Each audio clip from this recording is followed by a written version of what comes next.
G'day guys, on the Great Wall 2012, when doing a diesel filter, just beware, there's two filters on them. So there's one here that everyone likes to change. As you can see, we've gotten genuine Great Wall quality. And there's one here that we've noticed on these vehicles that people don't change them.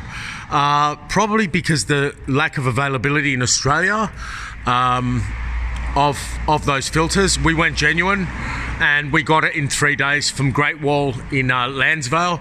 Now, bear in mind, you do have greasers here, which is quite good. I'm not sure if I made a video about this car. I don't think this is a bad car at all. 160,000 Ks, no leaks or anything like that. Anyway, there's a hand pump here, okay, to prime the diesel system. So if you're looking for a sort of Toyota type pump up here, you're not going to find it. Just beware. If doing the diesel filters, the hand pump is down there on the side, and that's the Great Wall X200